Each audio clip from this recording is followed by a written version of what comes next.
Hello students. तो आज से हम लोग मॉडर्न फिजिक्स स्टार्ट कर रहे हैं। ठीक है, तो हमारा पहला चैप्टर होगा डुअल नेचर ऑफ रेडिएशंस। ठीक है, तो इससे मतलब इसको हमें पहले स्टार्ट करने का मतलब इस वजह से मतलब हमने किया, क्योंकि जैसे हमने क्या होता है ना कि हम शुरू से जब पढ़ते हैं तो मैकेनिक्स में काफ़ी टाइम देने की वजह से धीरे धीरे अब आगे टाइम इन जो इम्पोर्टेंट चैप्टर है उसको कम देते हैं। ठीक है, तो मैंने क्या कहा, मैंने ऐसे सोचा कि जो इम्पोर्टेंट टॉपिक है उसको पहले हम उसमें जिससे एकदम कन्फर्म क्वेश्चन आने हैं, ठीक है, तो उसको पहले हम लोग कर लेते हैं ताकि हमें ये समझ आ जाए कि थोड़ा सिलेबस के जो इम्पोर्टेंट टॉपिक है वो हमारे हाथ में आ चुके हैं। ठीक है, तो मैकेनिक्स भी इम्पॉर्टेंट है, मतलब वो तो कह सकते हैं कि फिजिक्स का सोल है, पर उसको भी करेंगे। ठीक है, पर इम्पॉर्टेंट जो है जितना बहुत ज़्यादा इम्पॉर्टेंट है रादर देन मतलब मॉडर्न फिजिक्स कहा जाता है कि कंपटीशन के लिए सबसे ज़्यादा इम्पॉर्टेंट मतलब इसको दिया जाता है वेटेज। ठीक है, तो इससे क्वेश्चंस मतलब ऐसा हो ही नहीं सकता कि ना आए। ठीक है, इससे ज़रूर ही क्वेश्चन आपके एग्ज़ाम में फंसेगा। और ये ऐसा टॉपिक है कि कुछ लोग तो मतलब इससे घबराते भी हैं, पता नहीं समझ नहीं आता, पर ये है बहुत ज़्यादा इंटरेस्टिंग। ठीक है, और इसको बिल्कुल आराम से बिल्कुल इसको फ्लो में, और जितने क्वेश्चंस आए हुए हैं वो सारे हम लोग यही क्लास में ही मतलब लेक्चर में ही ख़त्म कर देंगे, ताकि आपको एक्स्ट्रा जो बच रहा है टाइम ना, इसके सिवाय कुछ पढ़ने की ज़रूरत नहीं पड़ेगी। बस क्वेश्चन जो कराए हैं वो करना है, थोड़े बहुत क्वेश्चन और लगा लेने हैं। ठीक है, और पूरा रिवाइज कर लेना है। ठीक है, तो चलिए शुरू करते हैं इसको। तो देखिए, इसमें पहले क्या है ना कि हिस्ट्री का काफ़ी ज़्यादा पार्ट है। तो हिस्ट्री का काफ़ी ज़्यादा पार्ट का कहने का मतलब है कि ये पूरा रिसर्च का मतलब टॉपिक है, मतलब ये सारा रिसर्च के पॉइंट ऑफ व्यू से इसको लोग देखते हैं ज़्यादा, कि पहले मतलब अब लाइट्स जो है एक सोर्स ऑफ एनर्जी है, उसी पे पूरी दुनिया चल रही है। ठीक है, तो इस मतलब लाइट के बारे में लोगों ने कभी इसको पार्टिकल कहा तो कभी वेव कहा। ठीक है, तो इधर जो मैंने लिखा हुआ है न्यूटन्स और मैक्स प्लैंक, इन्होंने पार्टिकल नेचर, लाइट को पार्टिकल नेचर से देखा। ठीक है, तो उन्होंने कहा कि लाइट जो है पार्टिकल है। न्यूटन पहले आए थे। ठीक है, अच्छा, इससे मतलब बहुत पहले भी काफ़ी बातें इस पे हो रही थी। ठीक है, तो अभी जो हमारे पास काम की चीज़ें जो हिस्ट्री में उसकी बस बातें करेंगे। ठीक है, ऐसे इस पे क्वेश्चन में आ सकता है। पता है कैसे आएगा? आपको दे देगा कि न्यूटन्स पार्टिकल नेचर के लिए बात कर रहे थे कि वेव नेचर के लिए बात कर रहे थे, मतलब इस तरीके से क्वेश्चन यहाँ से फ्रेम हो सकता है। ठीक है, अगर हिस्ट्री पे अगर इसकी बात करने बैठेंगे ना तो यकीन मानिए मतलब 2 घंटे भी कम पड़ जाएंगे। ठीक है, और वो चीज़ें आने वाली है नहीं। ठीक है, तो हमें जो काम की चीज़ें हैं उसी पे हमें फोकस करना है। रिसर्च में जिनको जाना होगा वो नेट से भी देख सकते हैं। ठीक है, और हो सकता है कभी बात कर ले भी ले। ठीक है, तो अभी हम लोग वो टॉपिक्स, वो पोर्शन ही टच करेंगे जो हमारे लिए इम्पॉर्टेंट है। ठीक है, नॉन इम्पॉर्टेंट अभी हमारे पास टाइम भी नहीं है कि नॉन इम्पॉर्टेंट चीज़ें देखें। ठीक है, तो हमने उसी चीज़ों को बस टच करेंगे जो हमारे लिए इम्पॉर्टेंट होगा। ठीक है, हिस्ट्री में बहुत ज़्यादा चीज़ें हैं, बहुत ज़्यादा चीज़ें उस पर बताई जा सकती हैं, पर वो हमारे लिए ज़्यादा इम्पॉर्टेंट नहीं है। जितना इम्पॉर्टेंट है उतना ही करेंगे। ठीक है, तो देखिए, न्यूटन्स पहले आए थे तो 1670 में उन्होंने कहा था कि जो लाइट है वो पार्टिकल है, पार्टिकल की मतलब पार्टिकल है, और उसको उन्होंने कार्प्यूल्स बोला था। ठीक है, तो जो कार्प्यूल्स बोला था, और उसी की बेसिस पे उन्होंने रिफ्रैक्शन एक्सप्लेन भी किया था। जो रे ऑप्टिक्स में हम लोग पढ़ते हैं, पूरा पार्टिकल नेचर पे बेस्ड है, तो उसको उन्होंने पार्टिकल मान करके उसको पूरा एक चैप्टर मतलब तैयार हो गया, तो हम लोगों ने पढ़ा उसको। ठीक, फिर उसके बाद जो है यहाँ पे आ जाते हैं। ठीक है, हाइजन आए थे। ठीक है, तो हाइजन के बाद मतलब हाइजन ने कहा कि लाइट जो है देखिए वो मैकेनिकल वेव है, वो पार्टिकल नहीं है। ठीक है, उन्होंने इंटरफेरेंस और डिफ्रैक्शन और पोलराइजेशन वाली सारी चीज़ें इंपॉर्टेंट जो है ये वेव ऑप्टिक्स में, वो सारी चीज़ें यहाँ से एक्सप्लेन हो जाती हैं। ठीक है, हाइजन की थ्योरी से उन्होंने कहा कि वेव फ्रंट जैसे सारे कॉन्सेप्ट दिए थे। ठीक है, वेव ऑप्टिक्स में, वो भी हम लोग पढ़ेंगे।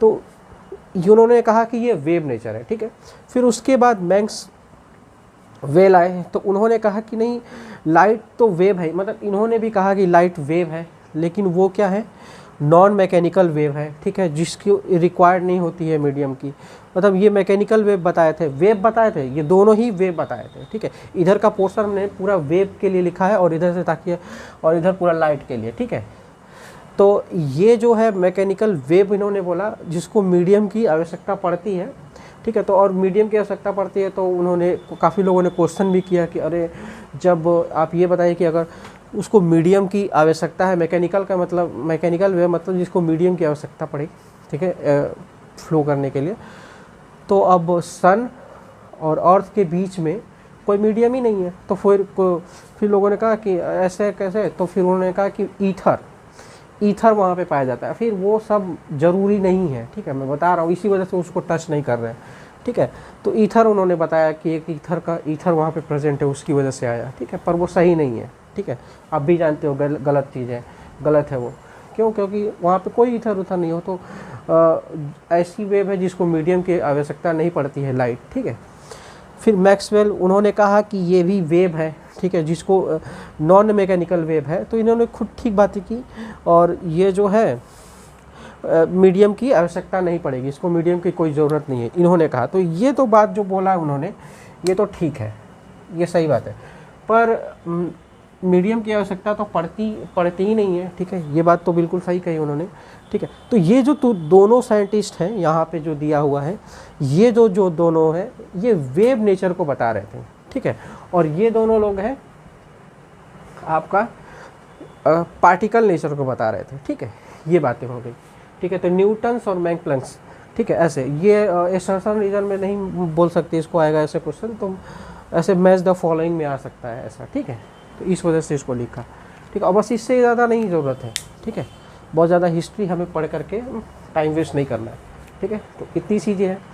तो अब बात आती है फिर लाइट है क्या, ठीक है। तो फिर उसके बाद एक आए फिलोसफर डी ब्रॉगली, तो उन्होंने कहा कि देखिए उन्होंने सभी लोगों को, वो एक फिजिसिस्ट नहीं थे, देखिए वो फिजिसिस्ट नहीं थे, लेकिन फिजिक्स की इतना ज़्यादा इम्पोर्टेंट उन्होंने इन्वेंशन किया, मतलब रिसर्च करके उन्होंने कहा कि डुअल नेचर है, मतलब वेव भी है और पार्टिकल भी है, मतलब वो दोनों है नहीं, वो एक बिहेवियर शो करता है, ठीक है। मतलब एक लाइट है, लाइट जो है कभी वेव भी शो कर सकता है और पार्टिकल भी शो कर सकता है, दोनों ही बिहेवियर शो कर सकता है, ठीक है। उन्होंने ये कहा, ठीक है, उसको उन्होंने प्रूफ भी करके बताया, ठीक है, मैथमेटिकल, वो भी हम लोग पढ़ेंगे, लास्ट वाला पोर्शन है, ठीक है। तो अभी ये मैं मिटा देता हूँ, ठीक है, आपको नोट करना नोट कर लीजिए, ठीक है। तो अभी हमें ये समझना है बेसिकली कि लाइट पार्टिकल की तरीके से कैसे बिहेव करता है और वेव की तरीके से कैसे बिहेव करता है, ठीक है। अभी उसके बेसिक्स हम तैयार करेंगे, ओके।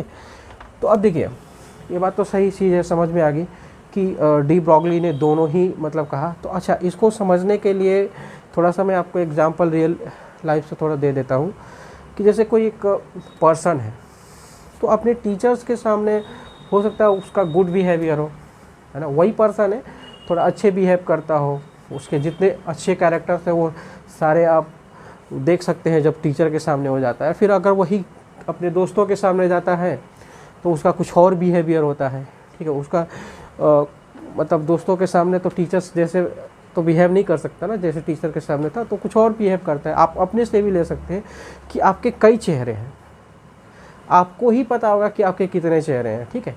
तो आपका बिहेवियर हर पर्सन के सामने बदलता होगा कि किसी इसके सामने कैसे मुझे बिहेव करना है, इसके सामने। तो लाइट भी कुछ इसी तरीके से है कि उसको कुछ ऐसी कंडीशन आती है कि वो वेव की तरह बिहेव करता है और किसी के सामने वो लाइट की तरह बिहेव करता है, पार्टिकल की तरह बिहेव करता है लाइट, ठीक है।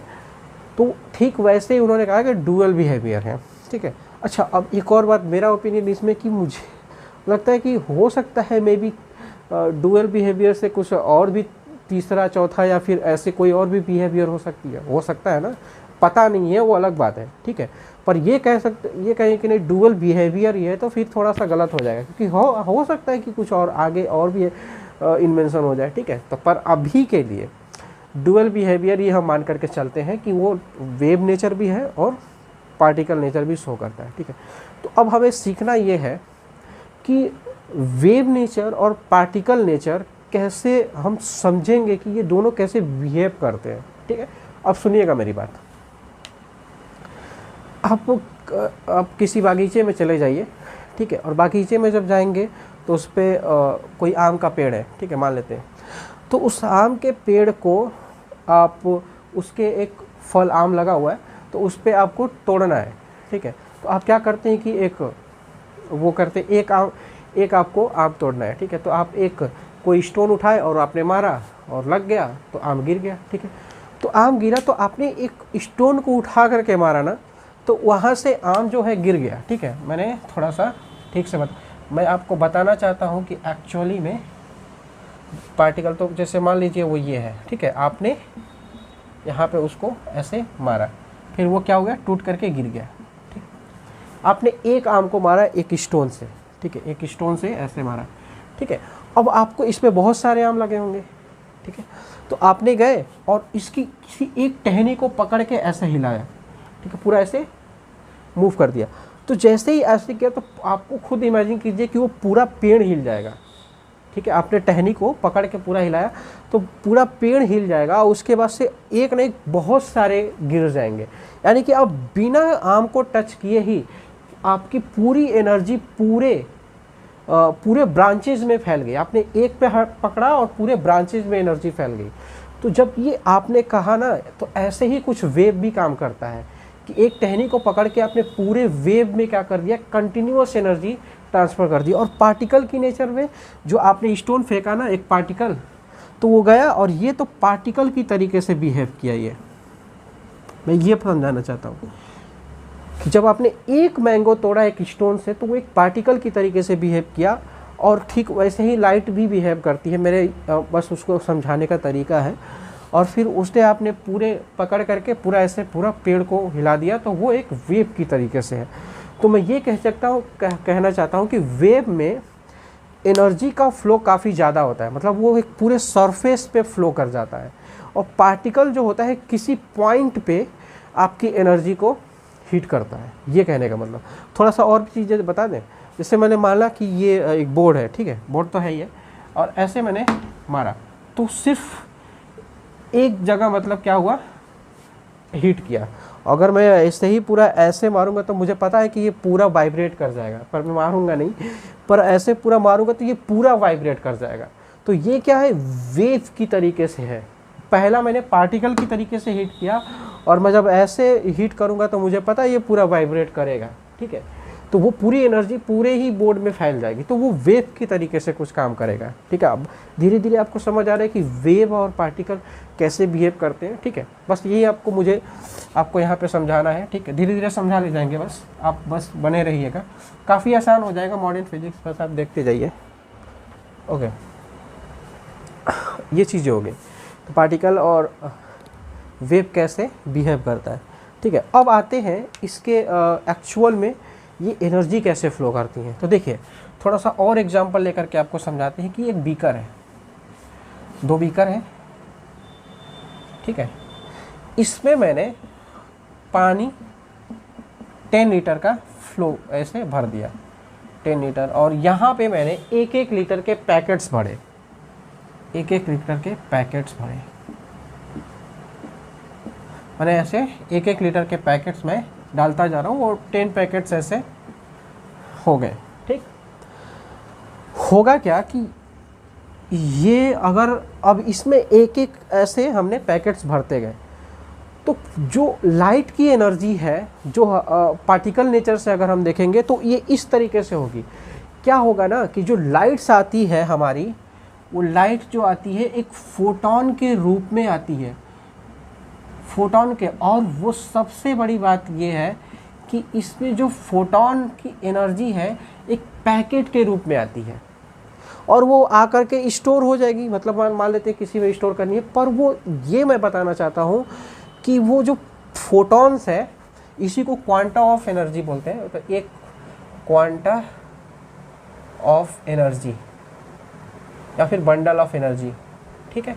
और इसी किसी एक को मतलब ऐसे पूरा क्वांटा ऑफ एनर्जी बोलेंगे, जो क्वांटाइजेशन है, ठीक है। जैसे चार्ज क्वांटाइजेशन है ना, बिल्कुल वैसे ही है। और एक को किसी एक को उसमें जो पार्टिकल है, लाइट का जो पार्टिकल है, उसको हम फोटोन बोलते हैं। क्या बोलते हैं? फोटोन बोलते हैं, ठीक है। तो पार्टिकल नेचर से हम देखेंगे तो वो क्या होंगे, छोटे छोटे एनर्जी के पैकेट्स होंगे, ठीक है। तो ये पार्टिकल नेचर है, ठीक है। तो ये उसी का और उसके जो पार्टिकल्स है लाइट्स के, उसको हम फोटॉन बोलेंगे। जिसको न्यूटन्स ने कार्पल्स बोला था उसी को हम फोटॉन बोल रहे हैं, ठीक है। अब फोटॉन थ्योरी स्टार्ट हो गई है, ठीक है, फोटॉन थ्योरी पे अब इंटर कर चुके हैं। तो अब देखिए ये चीज़ें हो गई, बात समझ आ गई, ओके। तो अब ये जो चीज़ है, मैं अभी ये किस लिए बनाया हूँ कि ये जो है वेव की फॉर्म में एनर्जी आ रही है, ये वेव की फॉर्म में एनर्जी आ रही है। इसमें क्या है, कहीं ब्रेक नहीं है एनर्जी का, कहीं डिसकंटिन्यूअस नहीं है, मतलब लगातार एनर्जी आ रही है। पर यहाँ पे देखिए, यहाँ पे तो डिसकंटिन्यूअस है, एक पैकेट आया उसके बीच में गैप है, पैकेट्स के बीच में गैप है, तो एनर्जी क्या है यहाँ पे, डिसकंटिन्यूअस है, डिसकंटिन्यूअस है। तो पार्टिकल जब नेचर होगा, अगर लाइट का पार्टिकल नेचर होगा तो उस समय एनर्जी डिसकंटिन्यूअस होगी, और अगर वेव नेचर होगा तो लगातार एनर्जी आएगी और पूरे सरफेस पे वो फैल जाएगी। और यहाँ पर क्या होगा कि पार्टिकल्स की नेचर में, और जो पार्टिकल्स है उसको हम फोटॉन बोलेंगे, और क्वांटाइजेशन ऑफ एनर्जी है ये, ठीक है, ये बात समझ आ रही है, ठीक है। और ये स्पीड ऑफ लाइट से आती है, ठीक है। स्पीड ऑफ लाइट मतलब इसकी क्या स्पीड होती है, वैक्यूम में स्पीड ऑफ लाइट होती है, ठीक है। किस स्पीड से आएगी ये, 3 × 10⁸ मीटर पर सेकेंड, ठीक है। किसमें, वैक्यूम में, वैक्यूम में, ठीक, ये बात समझ आ गई। तो ये वेव नेचर, पार्टिकल नेचर कुछ तो समझ में आया होगा, ठीक है, थोड़ा बहुत तो समझ में आया होगा, ठीक। ये मैक्स प्लैंक्स की थियरी है, ठीक है, फोटॉन थियरी उनकी पढ़ रहे हैं, ठीक है, ठीक है। तो थोड़ा एक और एग्जांपल से आपको समझा देते हैं, जो कि इस सीबी में ऐसे ही समझाया है कि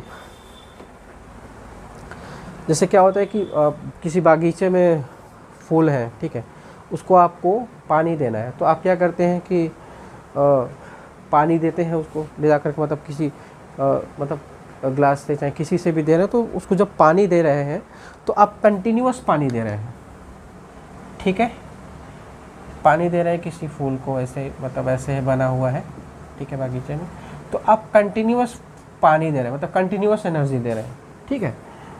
और अगर वही चीज़ मैं ऐसे ना दे करके पैकेट्स के फॉर्म में दूँ, पैकेट्स तो मतलब एक पैकेट बनाया, उसके बाद फॉर्म में मैंने निकाल के गिरा दिया, फिर दूसरा पैकेट्स फेंका, तो पैकेट्स मिलते भी हैं पानी के, ठीक है, तो वो समझ सकते हैं कि वो पार्टिकल्स की तरीके से है। और कंटिन्यूअस आप एनर्जी दे रहे हैं तो उसका मतलब वो किस तरीके से है, वेव की तरीके से, ठीक है, कंटिन्यूअस, बस ये समझाना चाहते हैं। अब आपको समझ में आ गया होगा कि पार्टिकल्स और वेव कैसे बिहेव करते हैं, ठीक, ओके। तो अब आते हैं फोटॉन्स की प्रॉपर्टीज़, ठीक है। अब फोटॉन की प्रॉपर्टीज़ हम पढ़ेंगे, ठीक, चलिए शुरू करते हैं।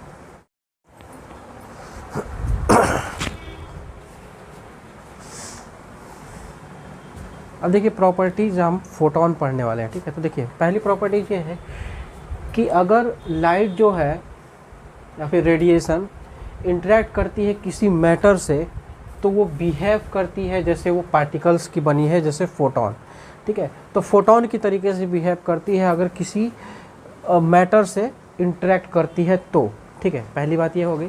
जैसे इलेक्ट्रॉन हो गया, इलेक्ट्रॉनिक मैटर है, इलेक्ट्रॉन हो गया, प्रोटॉन हो गया, ठीक है, इन सभी से जब इंटरेक्ट करती है तो बिहेव एज ए पार्टिकल, ठीक, एक बात हो गई। फिर और दूसरी बात ये है कि ये स्पीड ऑफ लाइट से ये ट्रैवल करता है, ठीक, ये दो हो गया, ठीक है। आपको नोट करना है, नोट कर लीजिए, ठीक है, बहुत फटाफट करेंगे, टाइम नहीं लगाएंगे, ठीक।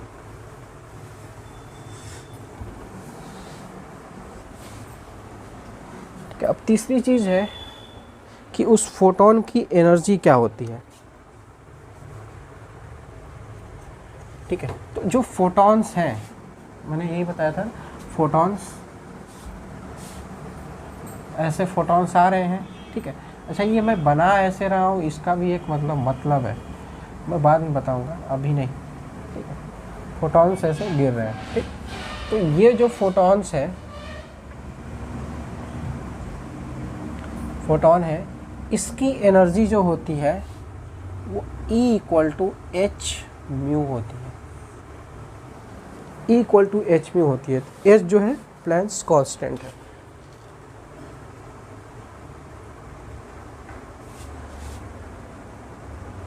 कांस्टेंट है, ठीक है।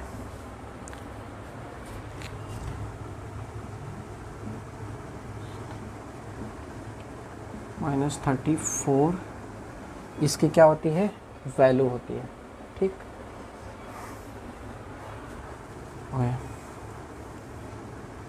Joule second.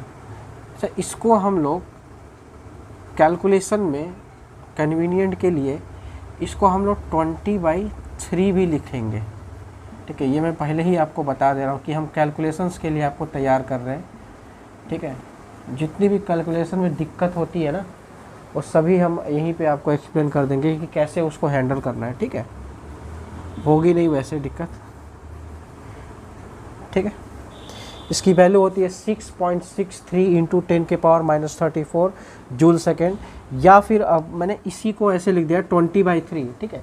ध्यान रखिएगा कि 20/3 हम भूलेंगे नहीं, जैसे देखेंगे क्वेश्चन में कि हाँ इससे आसान हो रहा है तो फिर ये रख लेंगे, उससे आसान हो रहा है तो वो रख लेंगे, ठीक, ठीक है। इसको नोट करते जाइएगा साथ साथ में,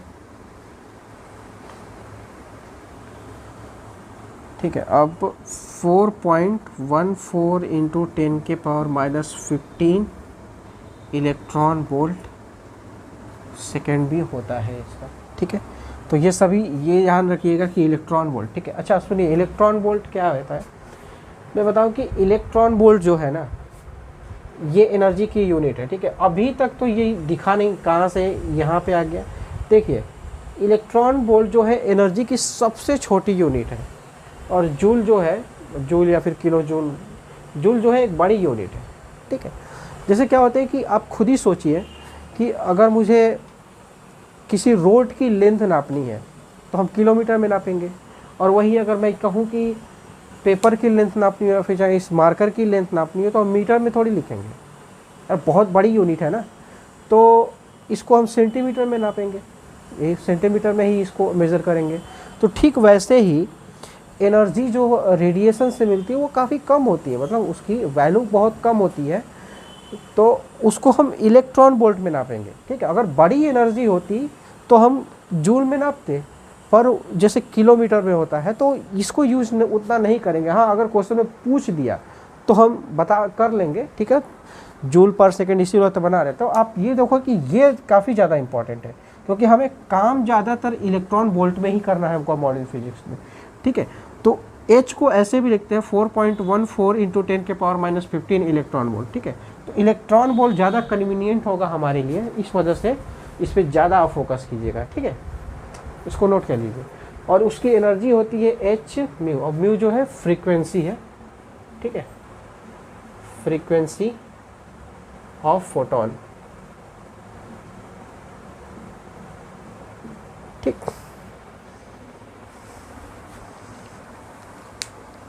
ओके, तो चलिए ये वाले आपने नोट किया, ठीक है। अब चलिए इसकी कुछ इम्पॉर्टेंट फॉर्मूले को हम थोड़ा आसान करने के लिए कुछ और भी चीज़ें हैं इसमें, अब वो बहुत ज़्यादा इम्पॉर्टेंट है। अब देखिए, अच्छा, E इक्वल टू, यहाँ पे देखिए मैं ये आपको बता दूँ कि C इक्वल टू, यहाँ पे ये म्यू इक्वल टू होता है C/λ, या फिर मैं ये कह सकता हूँ कि C equal to lambda mu, ठीक है। ये आपको नहीं पता है कैसे आया, बता देते हैं, 1 मिनट नहीं लगेगा। देखिए, वेव ऐसे ट्रैवल कर रही है, ठीक है, वेव ऐसे ट्रैवल कर रही है, और इसकी स्पीड कितनी है, c है, तो ठीक है। Speed is equal to distance upon time होता है, ठीक है, हाँ होता है, ठीक है। तो c डिस्टेंस कितना है, मैंने ये माना इसका लेमडा है, ठीक है, लेमडा है। टाइम, यहाँ से यहाँ तक के जाने का टाइम पीरियड t होता है, ठीक। और 1/t को हम लिखते हैं म्यू, यानी कि फ्रीक्वेंसी, तो मैं लिख सकता हूँ लेमडा म्यू, ठीक है। तो ये प्रूफ हो गया ना। प्रूफ क्या हो गया, मतलब लोग भूल जाते हैं तो ऐसे याद रखेंगे, ठीक है, कि ये कैसे है, c equal to lambda mu, ठीक। अब देखिएगा, मैंने मिटा दिया पर लिख लीजिएगा आप, जैसे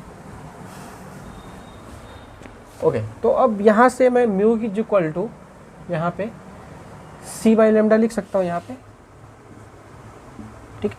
तो एस सी बाई लेमडा हो गया, ठीक है, ऐसे भी लिख सकते हैं इसको, ओके। या फिर एच म्यू, ये एनर्जी ऑफ फोटोन है, ठीक, एनर्जी ऑफ फोटोन हो गया, ठीक है।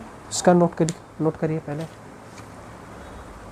ओके। तो इसमें मतलब नोट क्या करना था वो जो आपको अभी बताया, इसके कि फॉर्मूले थोड़ा भूलिएगा नहीं, ठीक है। ये सीधा डायरेक्ट पूछ लेते हैं लोग, तो पता कन्फ्यूजन होता है ऐसे कि यार mu equal to C lambda है, ऐसे है। तो बस इस पे ध्यान रखिएगा कि जो कांस्टेंट है स्पीड ऑफ लाइट पहले रहेगा, फिर लेमडा और फ्रीक्वेंसी का दोनों का मल्टीपल है, ठीक है। और आप सबसे ज़्यादा भूल जाएंगे तो स्पीड इंटू टाइम कर लीजिएगा, टाइम जो है नीचे रहेगा तो वही जाकर के ऊपर फ्रीक्वेंसी बन जाएगी, ठीक है। इसको याद करने का तरीका है, ठीक। अब इसमें कुछ फार्मूले को हम लोग लिखेंगे, ठीक है, मतलब कैलकुलेशन जिससे आसान हो जाएगी, ठीक है। तो देखिएगा यहाँ पे क्या होगा कि आपको ये एस सी दिख रहा है ऊपर, एच तो हमेशा कांस्टेंट रहेगा, सी भी तो हमेशा कांस्टेंट रहेगा, तो कभी बदलेंगे नहीं, ठीक है। हाँ, यूनिट इसकी बदल सकती है, तो पर जब भी 6.63 इंटू 10 के पावर -34 और इंटू सब एसआई यूनिट में ले रहे हैं, है ना, एसआई यूनिट में 3 इंटू 10 के पावर 8 होगा, ठीक है। इसका कितना था, जूल सेकेंड था, और इसका क्या था, मीटर पर सेकेंड, ठीक है। पर इसमें क्योंकि मैंने इस वजह से आपको बताया, ठीक है। तो अब ये जो सेकेंड कैंसिल आउट हो जाएगा, ये भाई नीचे है ये ऊपर है, कैंसिल आउट हो जाएगा। तो मैं ये आपको कहना चाहता हूँ कि एच और सी का जो मल्टीपल है कैलकुलेशन के लिए है, ये होता है 2 इंटू, इनका जब मल्टीप्लाई करेंगे 2 इंटू लगभग 10 के पावर -25 जूल मीटर होता है। ये आप याद रखेंगे। और किस में होता है, जूल मीटर में। ये गलत नहीं है, बिल्कुल सही है, ठीक है। आपको लग रहा होगा कि ये अपने मन से फार्मूला नहीं बना रहे हैं, नहीं, ऐसा नहीं है। यह आपके कैलकुलेशन को बहुत आसान कर देगी, ठीक है। इसी वजह से मैं सारे जो आगे के प्रोसेस है उसको पहले ही मैंने सब कुछ ईजी हो जाएगा, ठीक है। आज का जो लेक्चर है बेसिक है, ठीक है, आपको कैलकुलेशन में भी हेल्प करेगी। और मॉडर्न फिजिक्स का थोड़ा जो बेसिक से स्टार्ट होता है फोटोन थ्योरी से, वो यहीं से शुरू होता है, ठीक है, ठीक है। 2 इंटू 10 के पावर -24, ठीक है। आप एससी को हमेशा दिमाग में रखिएगा, 2 इंटू 10 के पावर -24 जूल मीटर, ठीक है। हाँ, यूनिट ध्यान रखिएगा कि 2 इंटू, अब भाई इसको अगर मैंने अगर इसको जूल में नहीं लिखा, अगर जूल में नहीं लिखा, इलेक्ट्रॉन वोल्ट में लिखे तो कुछ बदल जाएगा ना। तो बस ये ध्यान रखिएगा कि जूल मीटर में है, ठीक है। 2 इंटू 10 के पावर -25, ठीक है। इसको नोट करिए, ठीक है, नोट हो गया।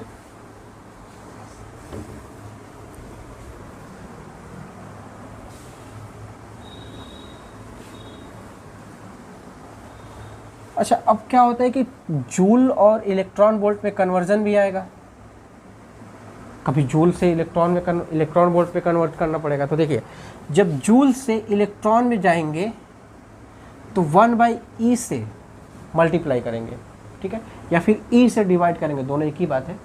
और अगर इधर आएंगे, इलेक्ट्रॉन वोल्ट से जूल में आएंगे तो e से मल्टीप्लाई करेंगे, ठीक है। ये ध्यान रखेंगे, ओके। ये बात समझ आ गई। तो इसका मतलब ये है कि अगर E जो है SC बाई लेमडा है, और अब मैं आपको कह रहा हूँ कि ये जूल में है, तो अगर मुझे इसको इलेक्ट्रॉन वोल्ट पे कन्वर्ट करना है तो E से डिवाइड करना पड़ेगा। अगर मुझे इसको इलेक्ट्रॉन वोल्ट में कन्वर्ट करना है तो, ठीक, ये बात समझ आ रही है, ठीक है। तो अभी इसको ख़राब नहीं करते हैं, ऐसे लिख देते हैं SC बाई लेमडा और H म्यू, ठीक है। इतनी बात सही है, ठीक है। अब देखिए, इसको इलेक्ट्रॉन वोल्ट में कैसे लिखेंगे, E equal to SC by lambda E। तो अब इसी SC को कितना लिखे थे हम लोग, अब ध्यान से देखिएगा, 2 इंटू 10 के पावर -25 लिखा थे, और वो किस में था, जूल में था ना। पर अब मुझे किस में कन्वर्ट करना है, इसको इलेक्ट्रॉन वोल्ट में, तो E से मैंने डिवाइड किया है, तो यानी कि ये हो जाएगा इलेक्ट्रॉन वोल्ट का, तो 1.6 इंटू 10 के पावर -19 इससे डिवाइड करेंगे, ठीक, ये होगा। ओके, तो जब इससे जब आप इसको डिवाइड करेंगे, मैं डायरेक्ट लिख देता हूँ, तो वो आ जाएगा आपका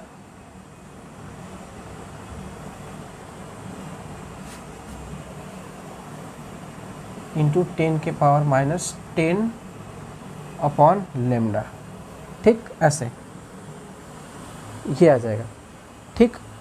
और किस में है? इलेक्ट्रॉन वोल्ट में, ये ध्यान रखे रहेंगे, इलेक्ट्रॉन वोल्ट में है, ठीक, इलेक्ट्रॉन वोल्ट में। आपको ये तरीके नहीं याद रखने हैं, मैं बस दिखा रहा हूँ आपको कि कैसे आया है, ठीक है। आपको बस लास्ट में जो फॉर्मूला मतलब जो बना रहे हैं ना, उसको बस याद रखना है, ठीक है, उसको बस याद रखना है।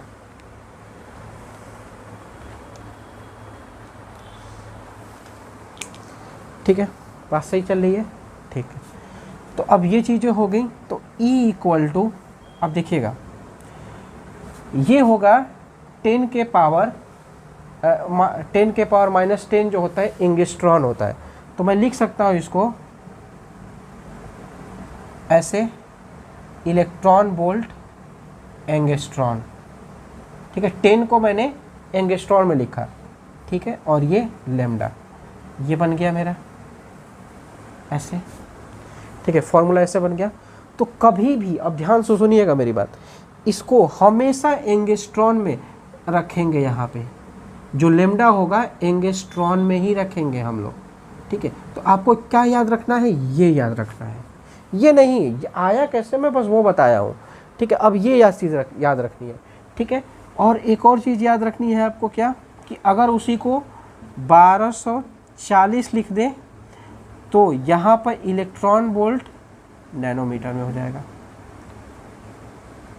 तो यहाँ पर अब ध्यान रखेंगे कि नैनोमीटर में भी लेमडा को यहाँ पे रखेंगे, जब एक जीरो हटा देंगे, ठीक है। एक जीरो हटा क्यों देंगे भाई? 10 के पावर -10 जो होता है वो एंगस्ट्रॉन होता है, और वही मैंने बस 10 से वहाँ पे एक 10 से कैंसिल आउट कर दिया, वो नैनोमीटर होता है, यही तो किया बस, ठीक है। आप इतना तो दिमाग लगा ही सकते हैं ना, है ना।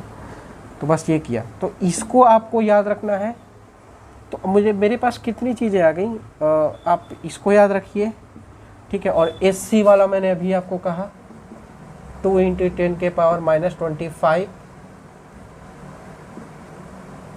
ठीक है, ये याद रखेगा, ठीक है। जूल मीटर में था कुछ ऐसे, ठीक है। यहाँ पे ये मीटर में था, तो इसी को एंगस्ट्रॉन लिख दिया, तो एंगस्ट्रॉन बन गया, ठीक है। कंफ्यूज नहीं होना है भाई। और इसको जूल को मैंने इलेक्ट्रॉन वोल्ट में कन्वर्ट किया, कैसे? ये E से डिवाइड किया, इस वजह से, ठीक है भाई। मैंने पूरे को इसे बस SC लिखा, आपको वो भी नहीं समझ आ रहा है, मतलब SC लिखा, और ये जूल मीटर में है, तो जूल को मैंने इलेक्ट्रॉन वोल्ट में कन्वर्ट किया E से डिवाइड करके, 1/E से, यहाँ पे E से डिवाइड करके, तो इलेक्ट्रॉन वोल्ट में कन्वर्ट हो गया। अब वही 10 आ गया, तो इसको मैंने एंगस्ट्रॉन लिख दिया, तो इलेक्ट्रॉन वोल्ट एंगस्ट्रॉन में हो गया, ठीक। और यहाँ पे लेमडा को हम क्या रखेंगे? एंगस्ट्रॉन के रूप में रखेंगे, और यहाँ पे नैनोमीटर के, ठीक। आपको 3 चीज़ें याद रखनी है, ये और ये, ठीक है। एक और है, बस इसको नोट कर लीजिए, फिर बताते हैं।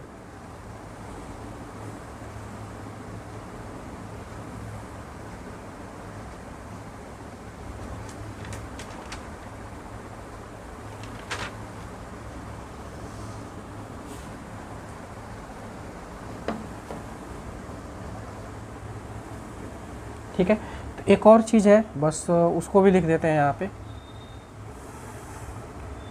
यहाँ लिख देते हैं E इक्वल टू 4.1 इंटू 10 के पावर -15 इंटू, इसको तो आपने लिख लिया होगा, ठीक है। तो ये हटा देते हैं अभी, और फ्रीक्वेंसी, ठीक है, ये H की वैल्यू है, और ये h म्यू ही है, ठीक है, और कुछ नहीं है, ठीक है।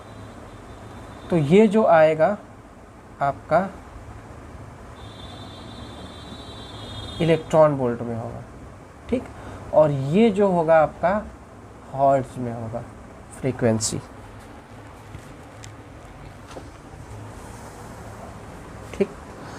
यहाँ पे अब देखिए इसको बताया कि कैसे यूज करेंगे। फ्रीक्वेंसी आपको हर्ट्ज में दे देगा, तो बताइए कि अब वो कहेंगे कि बताइए कि इसकी एनर्जी बताइए कि एनर्जी, तो क्या करेंगे आप 4.1 इंटू 10⁻⁻15 पे 15 और हर्ट्ज की रखेंगे यहाँ पे, इलेक्ट्रॉन वोल्ट में आंसर आ जाएगा। ठीक, फिर आपको यहाँ पे अब वो लेमडा दे देंगे, नैनोमीटर में दे देंगे, तो यहाँ पे वो रखेंगे तो इलेक्ट्रॉन वोल्ट में आ जाएगा। ठीक है, फिर एंगस्ट्रॉन में अगर दे देंगे तो फिर यहाँ पे लेमडा रखेंगे, सीधा डायरेक्ट आ जाएगा।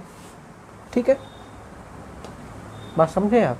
और अगर जूल में पूछ रहे हैं, जूल में पूछ रहे हैं और अगर लेमडा मीटर में रख दी, मीटर में दे दिए, तो फिर वो एससी में ये यूज़ करेंगे, ये यूज़ करेंगे। ठीक है, एससी भाई एससी में वो 2 इंटू 10⁻⁻24 रखेंगे यहाँ पे, और यहाँ पे एंगे जो लेमडा है वो मीटर में रखेंगे, तो मीटर मीटर कैंसिल हो जाएगा, तो मीटर फिर जूल में आ जाएगा। ठीक है, तो जूल और मीटर में ही दोनों में बात करेंगे। तो सारी चीज़ें हमने बता दिया कि जब लेमडा में कैसे आएगा, और वो सब क्वेश्चन करेंगे तो ज़्यादा क्लियर हो जाएगा। ठीक है, और अगर फ्रीक्वेंसी हर्ट्ज में दे दिए तो फिर इसमें मल्टीप्लाई कर देंगे। ठीक है, ये एच से 4.1 इंटू 10⁻⁻15 इलेक्ट्रॉन वोल्ट। ठीक है, ये चीज़ें थोड़ी कैलकुलेशन होती है, पर वो हो जाएगा, उसी को आसान बनाने के लिए मैंने बताया है। ठीक, अब इसको नोट करिए।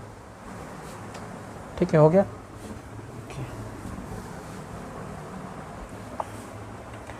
अब आते हैं कि इसकी जो एनर्जी थी, थर्ड पे ही है हम लोग। ठीक है, E = h/μ, यही तो था। ठीक है, और इसी को SC/λ लिख देते हैं। ठीक, अब मैं आपको ये बताना चाहता हूँ कि यहाँ पे एनर्जी जो है वो डायरेक्टली प्रोपोर्शनल है फ्रीक्वेंसी के, है कि नहीं। और यानी कि जो रेडिएशन की जो एनर्जी है वो फ्रीक्वेंसी पे डिपेंड करती है, इंटेंसिटी पे नहीं। वेव आप जब पढ़ोगे, वेव ऑप्टिक्स, तो उसमें बताया जाए कि जो एनर्जी है वो इंटेंसिटी पे डिपेंड करती है वेव में, लेकिन अगर आप पार्टिकल नेचर की जब बात कर रहे हैं तो उसमें फ्रीक्वेंसी पे डिपेंड करती है। ये दिमाग में रखे रहेंगे, फ्रीक्वेंसी पर डिपेंड करती है। ठीक है, फ्रीक्वेंसी पर डिपेंड करती है। अब सुनिएगा मेरी बात को, फ्रीक्वेंसी पे डिपेंड करती है क्या, इसको अब कोई प्रूफ है?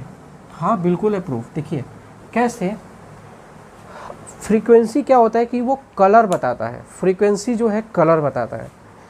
कलर कैसे बताता है कि पहले आप ये देखो, आपने कभी वो देखा है जैसे कुछ अगर भट्ठी में एक एनिमेशन भी है। ठीक है, अगर हो सकता है शायद इंट्रो में उसी को डाल दे। ठीक है, भट्ठी होती है तो उसमें क्या होता है कि एक किसी मेटल को हम जब उसको हीट करते हैं तो शुरुआत में वो पहले रेड होता है। ठीक है, फिर उसके बाद येलो होता है, फिर येलो के बाद वाइट। ठीक है, वो ऑरेंज वाइट, फिर उसके बाद जैसे जैसे हीट उसमें ज़्यादा जाती रहे उसका कलर चेंज होता है। ठीक है, हीट और फिर उसके बाद वाइट, फिर उसके बाद ब्लू। ठीक है, उसके बाद मतलब सीधा लास्ट में वायलेट हो जाएगा ऐसे। ठीक है, तो जो विब्ग्योर होता है ना, तो इधर से जाते हैं उधर की तरफ, वो क्या होता है कि जैसे उसी पे बेस्ड है वो, मैं बताऊंगा फिर आगे, कि जैसे जैसे हम एनर्जी उसमें चेंज होता है, जैसे जैसे हीट बढ़ती जाएगी उसका कलर भी चेंज होता जाएगा मेटल का, जब उसको हीट करते हैं तो बहुत हाई टेम्परेचर पे। ठीक है, भट्टियों में जैसे उसको हीट किया जाता है। ठीक है, तो वैसे ही मैं यही बताना चाहता हूँ कि जो ये कलर पे डिपेंड करता है, कलर। ठीक है, कलर पे डिपेंड करता है। अच्छा देखिए, अब थोड़ा अब आपको बताते हैं कैसे कलर पे डिपेंड। तो इसका मतलब ये, अच्छा आप बताइए कि फ्रीक्वेंसी जो है मीडियम चेंज होने पे चेंज होता है? फ्रीक्वेंसी मीडियम चेंज होने पे चेंज होगा? नहीं होगा। देखिए कैसे, मैंने अभी बताया कलर। तो जैसे मान लीजिए आपके पास कोई रेड कलर की शर्ट है। ठीक है, रेड कलर की शर्ट है और उस शर्ट अभी आपने वाटर में नहीं फेंका तो रेड है, और जैसे उसको वाटर में फेंक देंगे और ऊपर से आप देख रहे हो तो क्या होगा, रेड ग्रीन बढ़ जाएंगी? ऐसा तो नहीं होगा ना। वो रेड कलर तब पर भी है, यानी कि उससे जो फ्रीक्वेंसी आ रही है वो चेंज नहीं हुई है। यानी कि अगर फ्रीक्वेंसी चेंज हो जाती वाटर में मीडियम चेंज होने की वजह से, तो वो रेड कलर की जो शर्ट है ना वो कुछ और ही, अब ग्रीन या चाहे कुछ भी वॉयलेट वायलेट कुछ और दिखता। तो रेड कलर की शर्ट चेंज नहीं हुई मीडियम चेंज होने की वजह से, क्योंकि वहाँ से जो फोटॉन्स आ रहे हैं या फिर जो रेडिएशंस आ रही हैं वो पहले भी वही आ रही थी, जब पानी में डाला तो वैसे ही आ रही हैं रिफ्लेक्ट होकर के। तो फ्रीक्वेंसी मीडियम चेंज होने की वजह से चेंज नहीं होती है, ये दिमाग में रखिएगा बात। तो मैं ये कहना चाहता हूँ कि इसका मतलब ये हो गया कि अगर यहाँ पे वाटर है तो ये डेंसर मीडियम है, हाँ ठीक है, तो लाइट ऐसे गई तो बेंड हो जाएगी, ठीक है। पर जो फोटॉन्स इसमें जा रहे हैं, फोटॉन्स जो जा रहे हैं इसके साथ, इसकी एनर्जी अगर एच म्यू है तो यहाँ पर भी एच म्यू ही एनर्जी होगी, क्योंकि फ्रीक्वेंसी चेंज नहीं हो रही है और एच तो चेंज ही नहीं हो रही है। यानी कि मीडियम में जितनी एनर्जी ऊपर है उतने ही वाटर में भी एनर्जी होगी, एनर्जी चेंज नहीं होगी। तो फिर चेंज क्या होगा? उसकी वेवलेंथ चेंज हो जाएगी। तो क्या मैं ये कह सकता हूँ कि यहाँ पे Sc/λ है, तो यहाँ पर क्या हो जाएगा? यहाँ पर लैम्डा Sc/λ डैश हो जाएगा। तो एनर्जी चेंज हो गई। अब देखिए कन्फ्यूजन शुरू हो गया, ठीक है। और मेरी बात को ध्यान से सुनिएगा, यहाँ पे कन्फ्यूजन बहुत आसानी से क्रिएट होता है। Sc/λ, तो मैं ये कह रहा हूँ कि लैम्डा यहाँ पे चेंज हो जाएगा।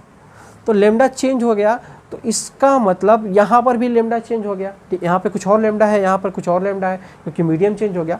तो लैम्डा यहाँ पर चेंज हुआ, तो इसका मतलब Sc/λ, लैम्डा जो है यहाँ पे एनर्जी चेंज हो गई। भाई Sc/λ है तो एनर्जी चेंज हुई ना, ये तो चेंज हुआ लैम्डा, तो एनर्जी चेंज होगी। अब मैं यहाँ पे फ्रीक्वेंसी चेंज नहीं हो रही है, तो ध्यान रखिए यहाँ पे थोड़ा सा एक और एडिशनल इन्फॉर्मेशन है कि यहाँ पे लैम्डा तो चेंज हो रहा है, तो साथ साथ इसकी वेलोसिटी भी चेंज हो रही है।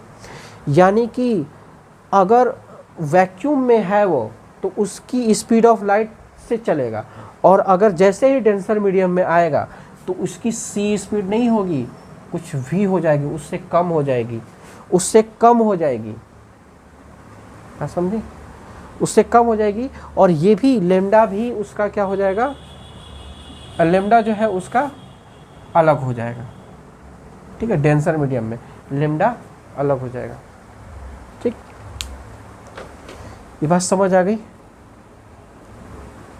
तो अब मैं यही आपको बताना चाहता था कि इसमें जो लैम्डा, अब यहाँ पे ये वो एक और चीज़ है, बता देते हैं कि जैसे ये लाइट है तो इसका वेवलेंथ कुछ इस तरीके से है, तो जैसे अंदर गई तो उसका वेवलेंथ कम हो जाएगा, ठीक है।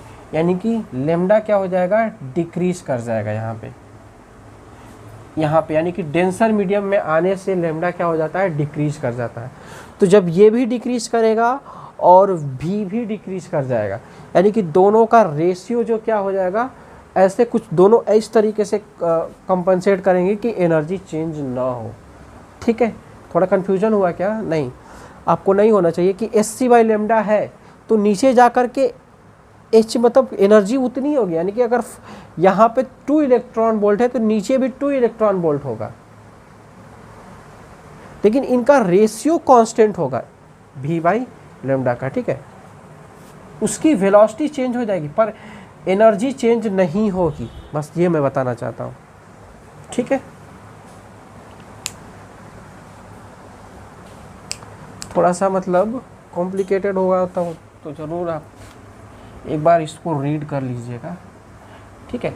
यहाँ पे वेलोसिटी क्या हो जाएगी? नीचे कम हो जाएगी, वेवलेंथ भी कम हो जाएगा, और फिर यहाँ पर उसकी स्पीड ऑफ लाइट से चलेगा, और लैम्डा यहाँ पर ज़्यादा होगा, ठीक है। यहाँ पर लैम्डा ज़्यादा होगा, फ्रीक्वेंसी चेंज नहीं होगी। अब देखिए ये 6 पॉइंट है, ठीक है। अच्छा, फोर्थ और थर्ड पॉइंट, थर्ड तो बता दिया था मैंने, ठीक है। और फोर्थ पॉइंट आप सोच रहे हो कि फोर्थ कहाँ गया और फिफ्थ कहाँ गया, वो मैंने बता दिया था कि वेवलेंथ चेंज होती है, ठीक है। बस मैंने नाम नहीं दिया था कि वेवलेंथ चेंज होती है, ठीक।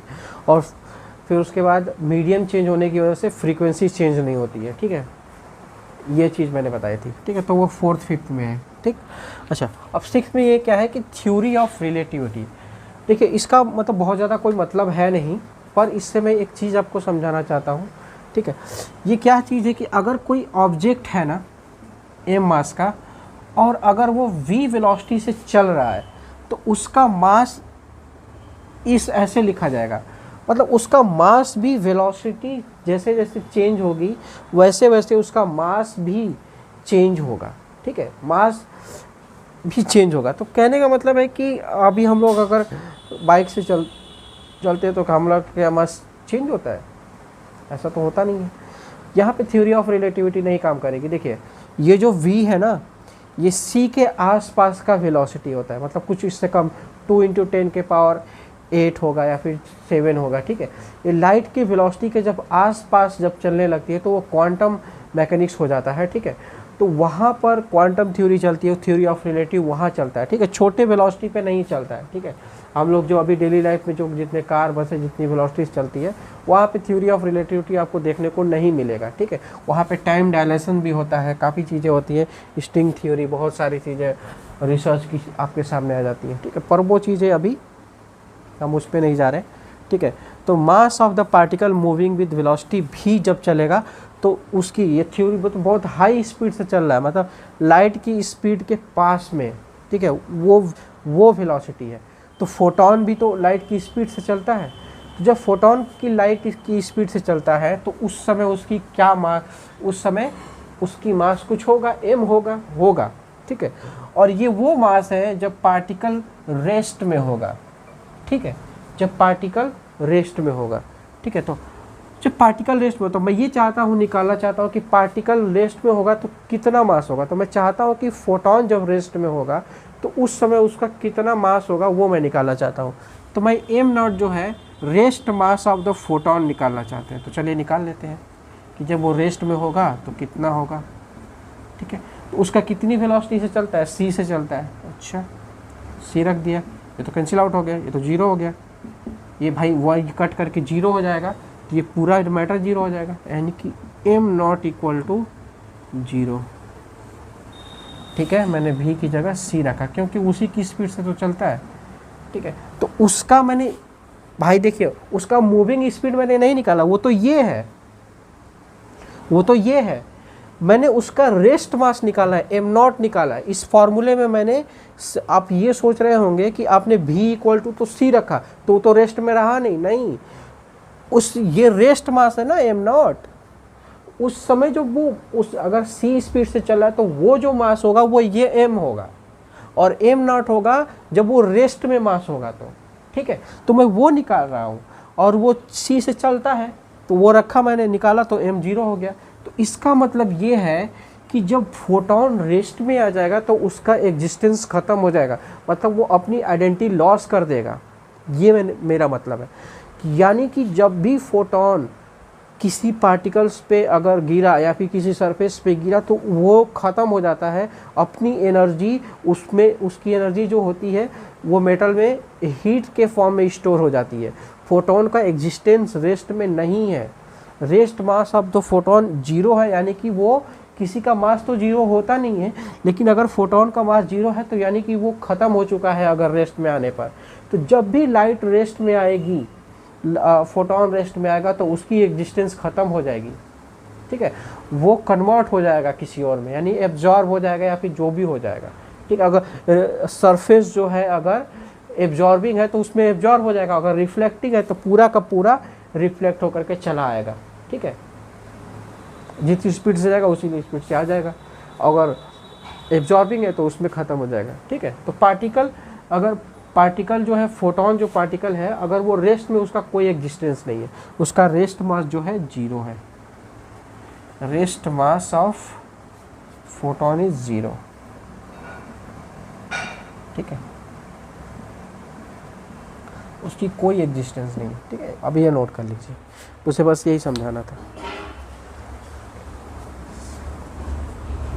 अब फोटोन का इक्विवेलेंट मास निकालें या फिर इफेक्टिव मास निकालेंगे, ठीक है। रेस्ट मास नहीं निकालें जब वो किसी वेलोसिटी से मूव कर रहा होगा।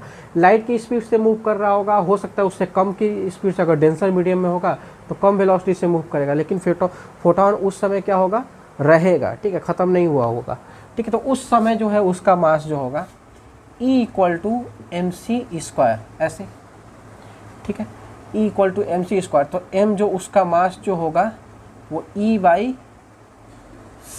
होगा, ठीक है। या फिर मैं लिख सकता हूँ sc/λc², या फिर c से c कैंसिल आउट कर देंगे तो यहाँ पर h/λc हो जाएगा, होगा।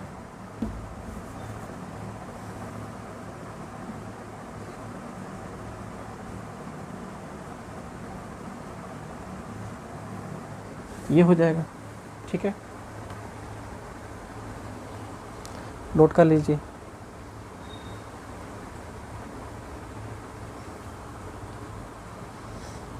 ठीक है, तो अभी इसके मास, जब भी मास की बात आएगी तो E/ आप c² लिखेंगे, या फिर E की जगह हम hμ भी तो लिख सकते हैं, हाँ लिख सकते हैं, hμ/c, ठीक है। अगर वही म्यू की जगह c/λ लिख देते हैं तो ये कैंसिल आउट हो जाएगा, तो फिर हो जाएगा वो λc, ठीक है। तो इतने फॉर्मूले हैं इसके, उसके मास निकालने के, एक ये और एक ये, ठीक है। इक्विवेलेंट मास और लीनियर मोमेंटम ऑफ फोटोन पे आते हैं, ठीक है, ये नोट कर लिया होगा आपने, लीनियर मोमेंटम ऑफ फोटोन।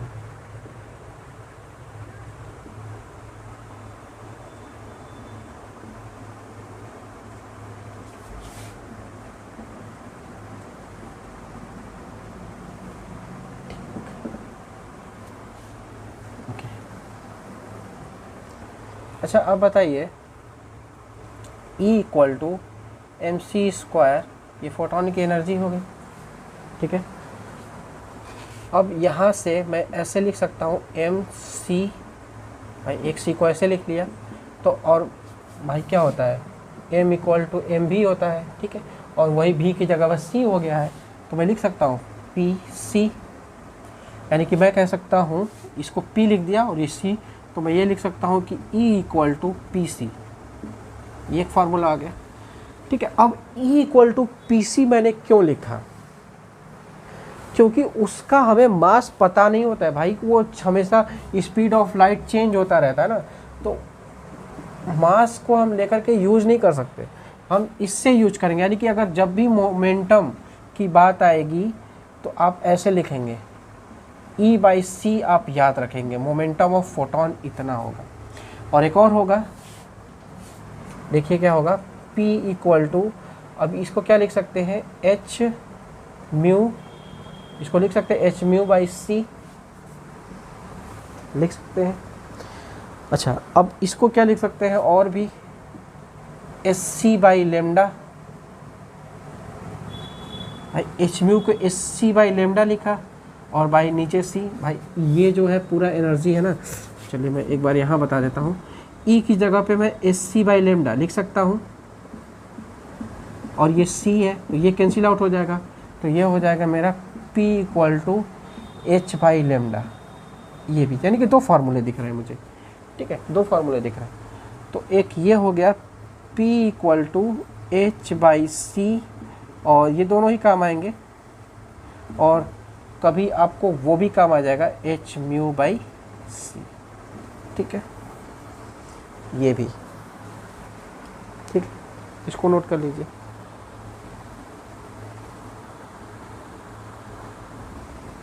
अब सुनिएगा मेरी बात, एक क्वेश्चन यहाँ पे उठता है, ठीक है, अभी ये चीज़ मैंने रफ कर दे रहा है कि अगर आपके मैं क्वेश्चन बोल रहा हूँ, क्वेश्चन नहीं मतलब ऐसे एक स्टेटमेंट है कि magnitude of the photon equal है, ठीक है, 2 फोटॉन्स हैव सेम वेवलेंथ, ठीक है, ठीक है, मैं लिख देता हूँ, ये काम करते हैं, लिख देते हैं। देखिए मैंने क्या लिखा है कि यहाँ पे कि if 2 photon have same wavelength, मतलब उनकी वेवलेंथ सेम है, मतलब मेरे कहने का मतलब है कि sc/λ, ठीक है, तो अगर दो फोटॉन्स हैं, दो फोटॉन्स हैं, उनकी वेवलेंथ जो है सेम है, तो hc बाई लेमडा, तो क्या हो गया, hc बाई लेमडा यानी कि मोमेंटम इक्वल हो गया। तो क्या मैं ये कह सकता हूँ कि उनकी वेवलेंथ सेम है, ये तो कांस्टेंट है ही hb, यानी कि दो फोटॉन्स की अगर वेवलेंथ सेम है तो उनके मोमेंटम भी इक्वल होंगे, ठीक है, क्योंकि दो वेवलेंथ का, ठीक है, होंगे, ठीक है। अगर ये जो वर्ड्स अगर आपको ये सही लग रहा है ना तो अलर्ट हो जाइए, गलत है, ठीक है, ये सही नहीं है। क्यों? क्योंकि मोमेंटम क्या है, एक वेक्टर क्वांटिटी है, तो मैग्नीट्यूड इक्वल होने से कैसे मोमेंटम इक्वल हो जाएगा। मतलब आप ये कह रहे हो कि ये एक मोमेंटम है और ये P1 और P2 का दोनों का मैग्नीट्यूड सेम है, तो कैसे इक्वल हो जाएगा। हो सकता है एक मोमेंटम यहाँ पे hc by lambda I cap के फॉर्म में हो, और एक जो होगा हो सकता है इधर के फॉर्म में hc बाई लेमडा जे। अब ये दोनों का मैग्नीट्यूड सेम है पर ये वेक्टर तो अलग है ना, ये P1 है और ये P2 है, तो ये दोनों कैसे इक्वल हो जाएंगे। मैग्नीट्यूड इक्वल होने की वजह से वेक्टर इक्वल होगा, ये कहाँ लिखा है, नहीं।